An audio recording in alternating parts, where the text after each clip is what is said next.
5 سال تک آ جاتا ہے۔ فلپائن کی شہریت سے پہلے آپ سے یہ عہد بھی لیا جاتا ہے کہ آپ فلپائن کے علاوہ اپنے پہلے دیش کی شہریت کو ترک کر دیں گے۔ فلپائن کو اگر ہم نقشے پر دیکھیں تو فلپائن کے مشرق میں فلپائن سی، مغرب میں ساؤتھ چائنا سی، شمال میں تائیوان اور جزیرہ بورنیو، جبکہ جنوب میں سیلیبس سی موجود ہے۔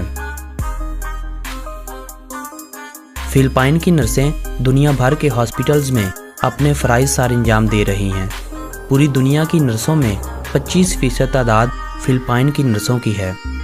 دنیا کے 10 بڑے شاپنگ مالز میں سے 3 بڑے شاپنگ مالز فلپائن میں ہی موجود ہیں۔ ایک اندازے کے مطابق فلپائن کی 26% آبادی شدید غربت کا شکار ہے۔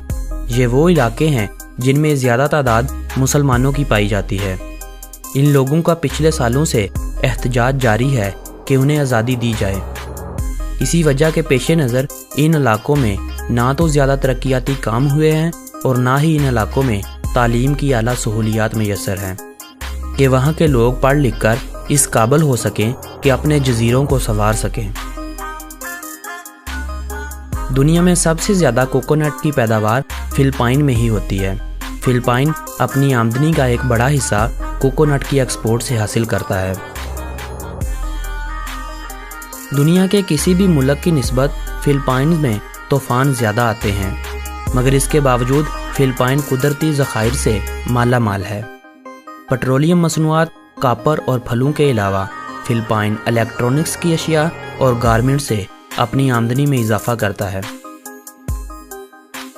تقریباً 50 سے 60 لاکھ سیاح ایک سال میں فلپائن کا رخ کرتے ہیں۔ فلپائن اپنے ملک کی 10% آمدنی انہی سیاحوں کی مد میں جمع کرتا ہے۔ فلپائن سے ہر سال 3 لاکھ سے زائد لڑکیوں کو، جن کی عمر 15 سے 20 سال ہوتی ہے یا بعض 11 سال کی بھی ہوتی ہیں، ان کو سمگل کیا جاتا ہے اور پھر دوسرے ممالک میں ٹھیکیدار ان سے غلط کام کی مد میں ہزاروں ڈالر کماتے ہیں۔ باز فلپائن کا قومی پرندہ ہے۔ فلپائن کے اس قومی پرندے کی تعداد اب کم ہو کر صرف 500 کے قریب رہ گئی ہے۔ پاکستان کی طرح چنبیلی کا پھول بھی فلپائن کا قومی پھول ہے۔ کوبرا سانپوں کی ایک بڑی تعداد انڈونیشیا کی طرح فلپائن میں بھی پائی جاتی ہے۔ دوسری جنگ عظیم میں استعمال ہونے والی امریکی فوج کی جیپیں جو آزادی کے بعد وہ یہیں چھوڑ گئے تھے، آج بھی مسافروں کو اٹھانے کے لیے استعمال ہوتی ہیں۔ کیرابا یہاں کا قومی جانور ہے جسے ہم بھینس کہتے ہیں۔ فلپائن میں اسے کھیتی باڑی اور بیل گاڑی کے طور پر استعمال کیا جاتا ہے۔ دوستو، یہ تھی فلپائن کے بارے میں دلچسپ معلومات پر مبنی ایک تفصیلی ویڈیو۔ اگر اس ویڈیو سے آپ لوگوں کے علم میں اضافہ ہوا ہو تو اس ویڈیو کو اپنے دوستوں کے ساتھ واٹس ایپ اور فیس بک پر ضرور شیئر کریں تاکہ وہ لوگ بھی ان معلومات سے فائدہ اٹھا سکیں، اور میری حوصلہ افزائی کے لیے لائک کا بٹن بھی پریس کر دیں تاکہ میں کل ایک نئی ویڈیو کے ساتھ آپ سے ملاقات کروں۔ تب تک کے لیے مجھے دے اجازت۔ اللہ نگہبان۔